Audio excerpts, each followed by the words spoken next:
just before I suppose we develop the theme about stepping up, let's just be minded of the backdrop against which we are operating at the moment, because I think it is significant and it is important when we discuss this, other than my backdrop here, Your backdrop is only Criticaleye. So the sort of economic backdrop is a very different one. So we obviously had the first pandemic in 100 years. We have had the first invasion in Europe in 75 years taking place.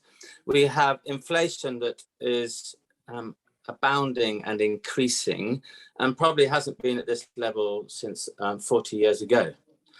And this therefore signals obviously a change in what leadership is required, and what is required of a leader, I should say. It's an inflection point. And therefore, it's arguably the place at which there's new waves of innovation and leadership are required. What's your observations on against that backdrop? What leaders need to do at the moment, would you say? Well, if there are perhaps 2 or 3 things that are very, very important, what would you say they might be? From an well, I think, Charlie, I think that's a very difficult one, because, well, for example, we have been engaging in all this discussion in various Criticaleye events over the last 2 or 3 years. And if we were talking about this 3 years ago, no one can forecast about all these things, is it? No one can. I think the key thing is uncertainties is becoming norm. Now, so when uncertainty is becoming norm, my thinking is, if you can identify anything certain within the uncertainty and build up on that, is what I meant. Now, and then you will have a chance and opportunities, no matter what other uncertainties are coming. For example, we talk about, I still remember in the NED forum a few days back, we talk about digitalization. Now, that is a trend. That is something for sure that will linger on for years to come. That won't change. That will be even becoming more and more important as part and parcel of daily life, the post-pandemic norm. So that is something certain, despite of uncertainties. Whether you have war, whether you have inflation, pandemics, etc., digitalization will go on and on. So I think for any individuals or companies, we need to take that very, very serious. And there are other things, but obviously that is a key trend.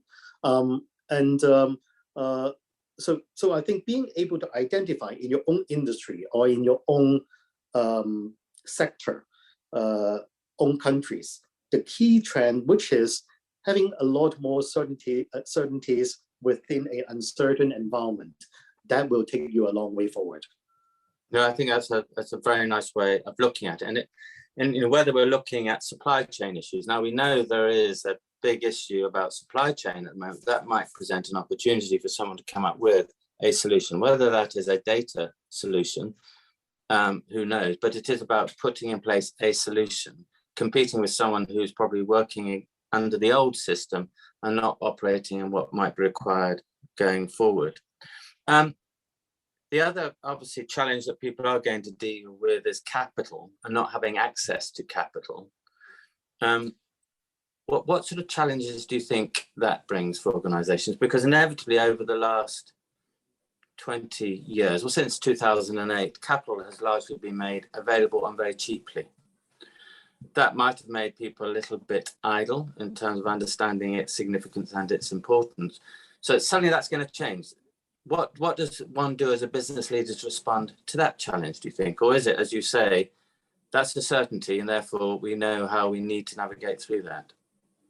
No, I think capital is obviously the last 20 years or so have been on the relatively on the cheap side of things. Is a lot easier. And I think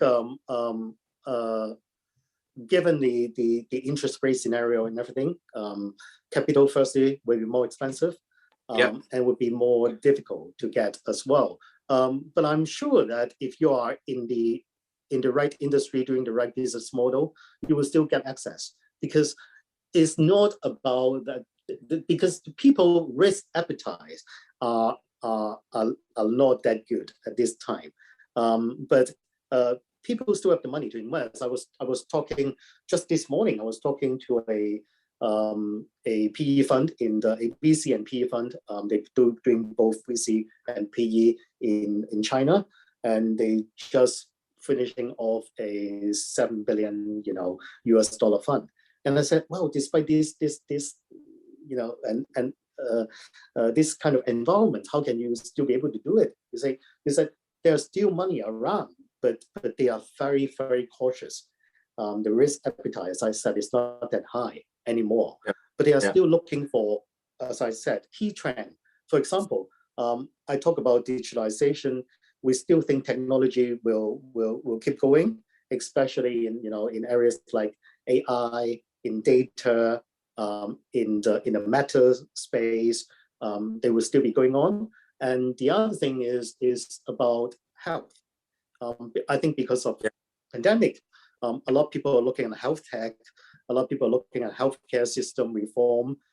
So these are the things so money will still be there. They would be a lot more cautious to put into investment. But if you're in the right industries, if you have the right business model, I'm sure that giving the access of capital is more and more difficult.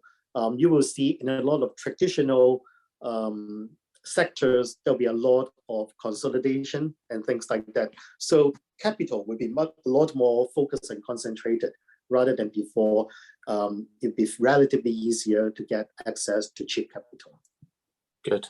Well, it's not so good, but I mean that what creates opportunity. And so with a consolidated market, then there are people who are going to move in to seize that opportunity.